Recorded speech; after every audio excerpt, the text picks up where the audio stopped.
50 Cent has seemingly just come out and made one of the biggest reveals ever in hip-hop history as Diddy's trial progresses in real time. He's claimed that Diddy killed Tupac and ended the decade-long mystery. The most intriguing thing is Diddy really hated Tupac but always denied having a hand in his death. Now that doesn't seem to be true. We saw Suge in the back of the House of Blues. Tupac was alive at the time. Tupac was in a white drop-top Rolls Royce. Suge was in a red one. We rose up to Pac. Puff tried to speak to Pac. He like, yo, what up, Pac? Pac looked at him and turned his head. Didn't say nothing to him, got right back on his phone. Riz said, yo, F him, speak to Suge. Suge is the boss. Puff said something to Suge, he said, yo, what up, Suge? He said, what's up? He said, yo, you think we got any problems out here? Suge said, I don't know no problems that y'all have. You think we good out here? He said, you should be. Suge just, I don't know any problems you got, bruh. And Pac was alive then. Tupac hit us with Hit 'Em Up, and that joint was cold. I had to make the call to Biggie, and I said, we not gonna respond. Somebody's gonna get hurt. Puffy trying to see me weak, hearts I rip, Biggie Smalls and Junior Mafia some more.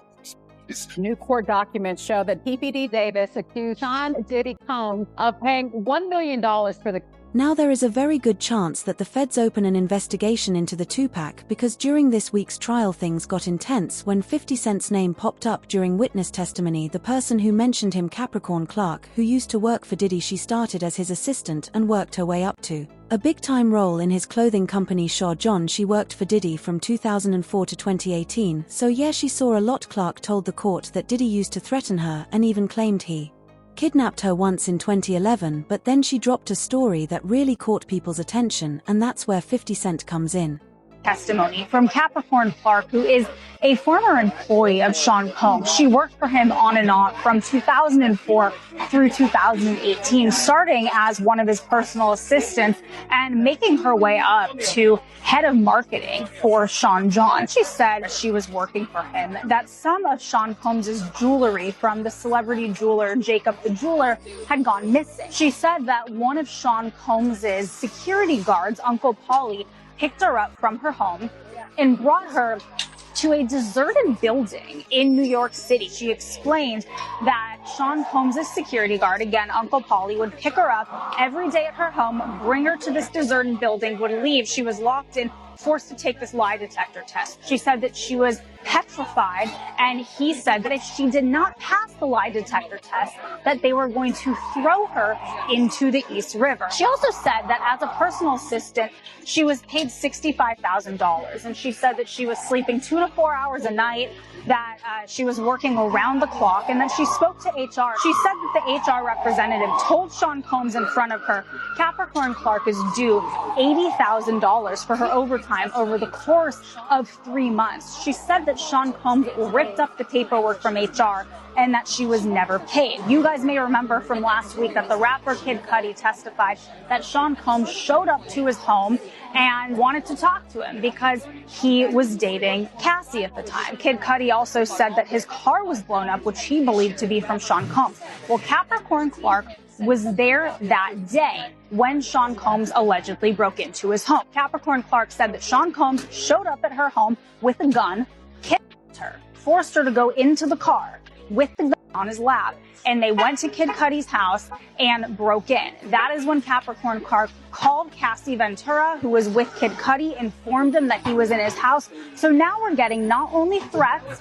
not only alleged acts of violence with that gun, but also corroboration of Cassie Ventura's testimony and Kid Cudi's testimony. Now, after that incident, Capricorn Clark testified that she spoke to Harv Pierre, who was the head of Bad Boy Records. She told him that Sean Combs kidnapped a gun, broke into Kid Cudi's house, said he wanted to kill Kid Cudi and beat Cassie Ventura all in one day.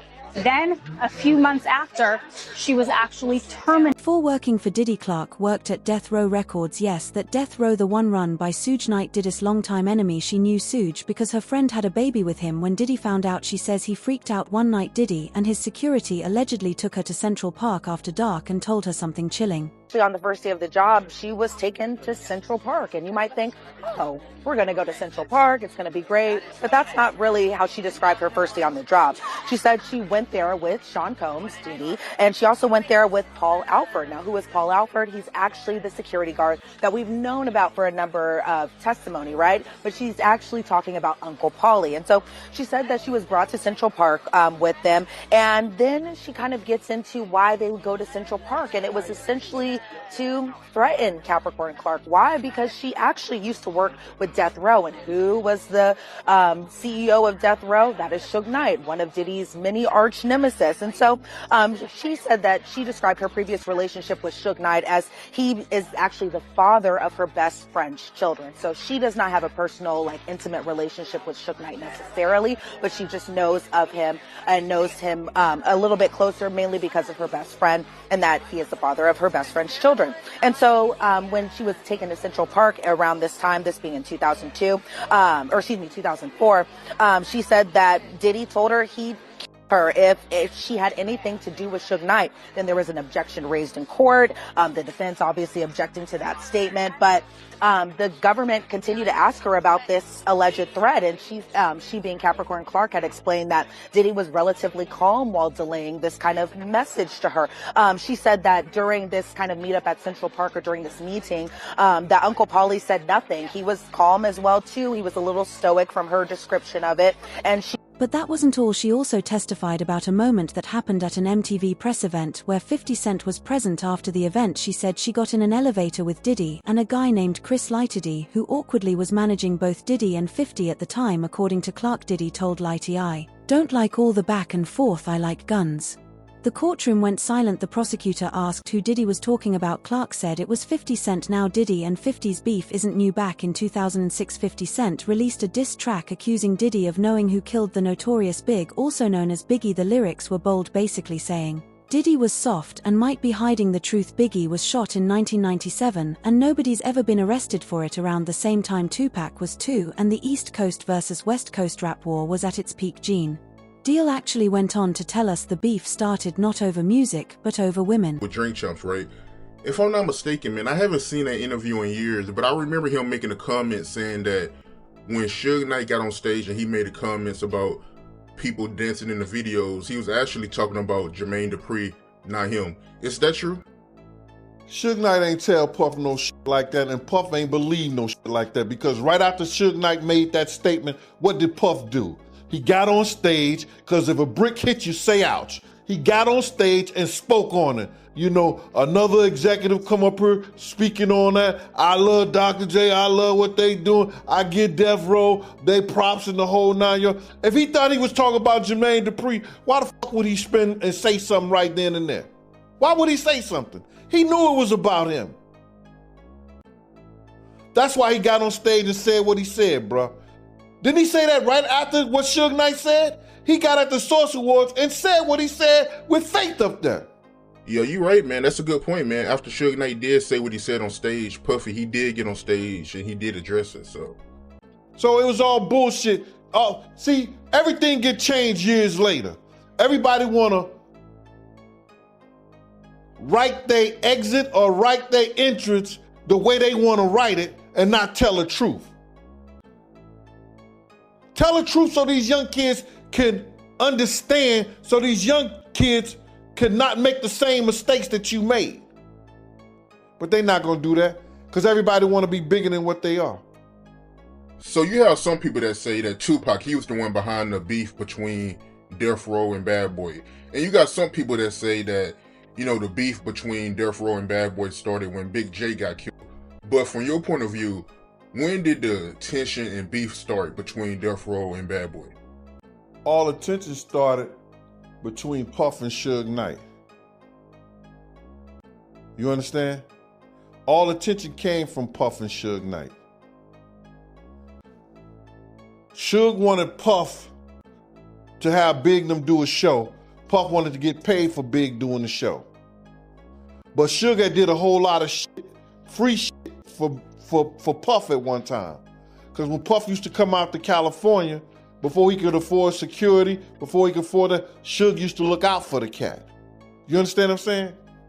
So now it became they bullshit.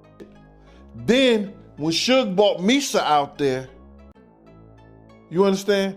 When Suge bought Misa out there and talk about what the East Coast won't take care of, the West Coast will, then Jake, Jake being by Jason, you understand? And they making that bull up like Bad Boy. Fast forward to today and 50 Cent still throws jabs at Diddy when a man named Keefe D was arrested in connection with Tupac's murder last year. 50 posted online suggesting Diddy had something to do with it, calling him brother love and joking time to lawyer up it might get sticky.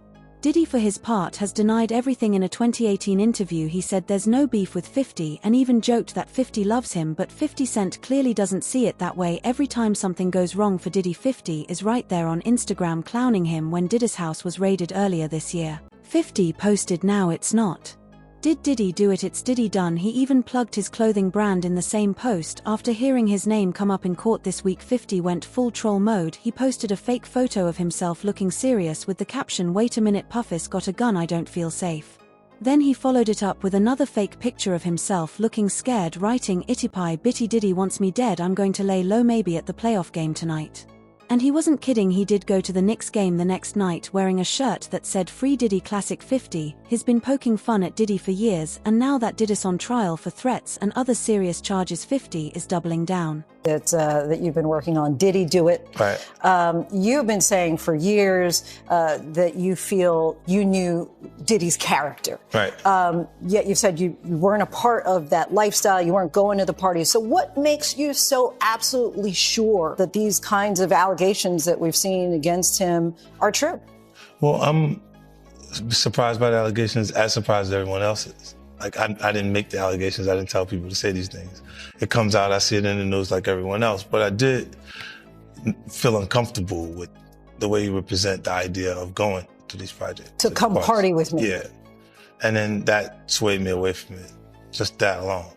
So you didn't realize as much stuff was coming. Like, when I seen today, it was allegations of 3 men that said he drugged them. And it's a long time, to be honest with you. Like, when people don't remember being violated for 20 years, it makes me feel a little hard. What are your thoughts on the allegations against Jay-Z? That was interesting. When I was saying things, not knowing exactly what I was saying, but I was going, where's Jay at? He's mad quiet. Like while the Puffy thing was going on. But it's obvious now that... As for the trial, it's expected to go on for at least another month, with the latest updates all pointing towards a terrible end for Diddy. A woman using the name Jane took the stand Monday and told the jury about a violent fight she had with Diddy not long after a video of him allegedly attacking his ex-girlfriend Cassie KMOU. He said Combs even showed her a draft of the statement that he was going to post to Instagram, apologizing for it. And the jury heard her say that she didn't think he was being genuine. When she later heard and saw that Instagram post, the defense objected. The judge instructed the jury to disregard that testimony. The other interesting thing, Eva, that Jane said on the witness stand is that Sean Combs is still not only just paying her rent, but also paying her legal bills. And his defense attorneys were the ones to whom she first disclosed that Sean Combs got violent with her in June 2024. Okay, Cassie Ventura Combs-Zak was not in court today, but her civil suit against Diddy came up today. Why was that? Jane said she nearly fainted, and she said, in fact, maybe I did faint, because it was like reading her own story, as she put it, her own sexual trauma. And she said she confronted Sean Combs. Jane said that about a month after that video was made public, she and Diddy got into a physical fight at her house in LA, a house she said he paid for. They had been drinking and started arguing. Jane said she confronted Diddy about seeing another woman while they were on a family trip to Utah. At one point, when Diddy bent down to tie his shoe, Jane said she slammed his head into a marble counter. She's testifying. She is talking so softly. She refuses to look up, even at the person that is asking her the questions, and she is crying like every 5 minutes. So when you combine him talking so aggressively to her in these voicemails, like to us, it'd be like, no, you ain't talking to me like that. But to a person that the jury is seeing, it's like, oh, wow. Yeah, but they also heard that she started physical fights, smashed his head into a marble counter, punched him, threw wax and hot oil at him. But they heard that as well, so she's capable of that as well. And here's a guy saying, You saw me on social media with another woman. Let's not get crazy about this. I'm single. I can do what I want, but I'm telling you the truth. Again, that doesn't sound criminal. I think that rings truer in people's ear as something they've heard before of a trifling thing. But also, they're not looking at that testimony singularly. They're looking at the entire case. They're looking at the Cassie video. So they're listening to every... Perhaps most shocking of all was the audio of Diddy played in court absolutely damning him. During Jane's testimony today, they brought up that Diddy left a voicemail on Jane's phone, and he referred to these freak-offs in her eyes as a job. Now, they have released the voicemail that Diddy left her to the public. Hey, I really don't know what's going on with you, but I just want to just give you a heads up that I'm about to really disappear on you. You feel me? I'm not going to be playing these games with you at all, at all. So I don't know. You think you silent treating me, and you think I'm going to be, nah. You'll have a rude awakening. You'll just have silence. And ain't nobody threatening you, and I ain't trying to go back and forth with no woman. You know what I'm saying? I'm telling you, I ain't got no time for no games. Where my life is at right now, I don't have no time for no games, baby girl. Me and you could be mad, I could have a spat, we could have whatever. Then after that, you better get on your job. That's really, that's all it is. Cause you got me on my job. Nah, it ain't never gonna work like that over here. You know what I'm saying? I was trying not to leave this message, but you have left me no choice. So either you go in the direction of like moving on and like that, or you like just like have me just keep moving. Ain't no threat, I'm just...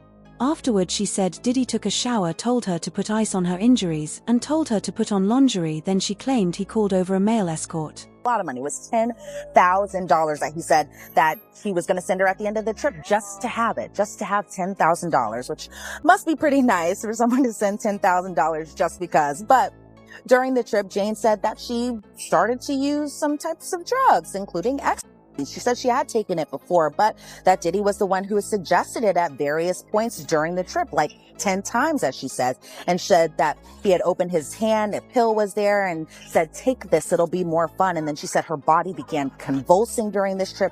She fell to the sand, and that Christina Coram and the butler had to put her in a lukewarm shower. And then she said every other day that while on this trip that they would take this ecstasy pill, I should say. And so it seemed like that was kind of the start of the relationship. One, drugs, but also a lot of money kind of being thrown at her just right at the beginning. But according to Jane, she was just head over heels during this. So I don't hear trafficking yet. I don't hear that force, fraud, coercion. However, starts talking about, giving drugs when having sex, other people, his associates taking care of her. You're starting to see the flavors of then maybe things of value being given in exchange for sex acts. Why do I say that? Because then she talks about a change. She talks about a change in their sex life, right? Yeah, she did. And she really started getting pretty emotional at this point, where you could hear her voice kind of shaking, as well as she started crying while she was on the... Diddy's legal team has asked for a mistrial twice now over the weekend. They sent another request to Judge Arun Subramanian. This time they said one witness, Brianna Bongolan, gave false testimony. Bongolan had said Diddy held her over a balcony at Cass's apartment in 2016. Diddy's lawyer said both Bongolan and Cassie gave false information, and that the government used this to get other evidence admitted that shouldn't have been allowed. Combs' team is once again asking a judge to declare a mistrial in his and racketeering case. Defense attorneys claim prosecutors presented false evidence alleging Combs dangled a woman from a balcony in Los Angeles in 2016, saying that they can prove he was in New York City at the time. Let's bring in ABC News legal contributor Bernarda Villalona to break this all down. Thanks so much for being with us. Diddy's team claims that the woman committed perjury on the witness stand, and that's why they were asking for a mistrial. What do you make of this move? Yeah, so I was in the courtroom when this witness was testifying, and when the defense attorney, Ms. Westmoreland, confronted this witness with the travel arrangements where Sean Combs was in a different state when she alleged that she was dangled over this balcony. So in terms of what the defense is trying to do, they're trying to prevent a miscarriage of justice. They are asking the judge to step in and not to wait and see what a jury would do, because now they've shown a pattern of prosecutorial misconduct by this prosecutor. Number one, with the insinuation that Sean Combs Combs has something to do with paying off LAPD to get rid of evidence, and now with condoning this perjured testimony. So yes, they're asking for the judge to step in now and make a decision, and not to wait to see what a jury would do. Also to remember that they're doing this now because they are doing two things. They're also trying the case in front of a jury, but if there is a conviction, they want to make sure that they have brought this issue up before this judge, so that way an appellate court can review this decision. Okay, thank you for explaining that context there. And prosecutors, they are expected to respond to the mistrial request before court resumes tomorrow. What do you anticipate will happen? So on this specific issue, I think the judge is going to deny the defense's request for a mistrial. The reason being because they're dealing with something having to deal with the credibility of a witness. The jury is the finder of fact. They are the ones that determine the credibility of witnesses. So that being the case, the judge is going to say that it's up to the jury to determine the witness's credibility. Last month, Diddy's team had asked for a mistrial when they found out fingerprint evidence was destroyed after a car bombing at rapper Kid Cudi's house. That request was denied. In addition to this, Diddy has also been threatened with expulsion from the courtroom because he keeps trying to influence both the judge and the jury. This trial and not allowed in the courtroom. What can you tell us? That's right, Nicole. This has just happened in the last few minutes, and this would be a huge development if he is removed for the rest of the trial. And what has happened here, as we are going through the cross-examination of one of Cassie Ventura's friends, who we've been telling you about, Brianna, who has been on the stand, Sean Combs has been, according to the judge, vigorously nodding during some of this cross, engaging with jurors, or at least appearing that he's trying to, looking at jurors. That is not allowed. And as you mentioned, legal analyst Misty Maris is here. I'm just going to scoot her in. This is breaking news, so we're just bringing her right in because we're here at the courthouse together. You just came over to tell me what the judge said. Explain to us what this means. Yeah, so this was huge because what the judge admonished the defense team, saying that Combs had been engaging with the jury, meaning that he's making direct eye contact with the jury and having a reaction, nodding his head. The judge said this is jury interference. It's to influence the jury, and actually referenced that the defense was warned not only today during Bongolin's testimony, but also had been warned previously during the testimony of George Kaplan. So this feeds into a federal rule which relates to disruptive conduct by the defendant in the courtroom. And the rule says that if somebody is warned by the judge, if the defendant is warned, but the conduct continues, one of the consequences could be removal from the courtroom for the remainder of the trial. And Laura, that is of huge consequence to the defense. Yeah, and all along we've been seeing Sean Combs, passing notes, and that's allowed with his defense. He's been very active. He's been paying attention, and we have heard of him nodding along during some of the testimony, but this is something different. Correct. So engagement with your attorneys, passing notes during testimony, even being a bit reactive to witness testimony, looking at the witness and perhaps having a reaction and looking engaged, all fine. It's when it comes down to engagement with jurors and something that could tend to influence them in some way. And what the court looks at is their influence or intimidation. Is that what the defendant is doing, and could it have that impact? So here the judge was taking a very strong stance. And keep in Gene Deal believes there is more at play here than meets the eye, and that Diddy could be planning something sinister in the courtroom. It's gone, bruh. You know what I'm saying? I've seen him say stuff to the judge. I want to go to break now. And the judge said, okay, we'll break. And I'm looking like, damn. So this time, but the judge, he took that upon himself, but he didn't take it lightly when he went at the jury. Diddy looked at the jury in a way and just started nodding his head, like when a certain person was giving their testimony. So when he was doing that, the judge immediately stopped because it seemed like he was trying to either antagonize or he was trying to throw some kind of sign or say something to the jury that the judge wasn't even going for, bruh. The judge stopped him right there. And he told he addressed to their lawyers, the next time Diddy make any kind of eye contact with the jury and nod his head, yes, no, maybe, or anything, he'll be hearing about the trial from his jail cell. because he will not be allowed back in court. The judge said next time.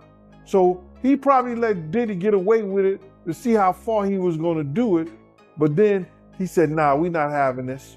Because you got to realize the jury is not sequestered. They go home every day. And he's known for tampering with witnesses. If you go through the trial right today, you see how he was trying to tamper with some of the people by having security, D-Rock, and other people talk to them. They are saying that in their testimony. So the judge is very aware of the fact by hearing the testimony of some of the witnesses that he was trying to tamper with the investigation. So now they also know the history with his other cases that were state. And I was there, and I know for a fact they was about to pay off a girl that was on the witness stand on that Shine thing. So my whole thing about it is that they are aware that he's capable of trying to get to people in the witness, whether it's a witness. Do you think Diddy will be able to survive these recent bombshells in court? Let us know in the comments below.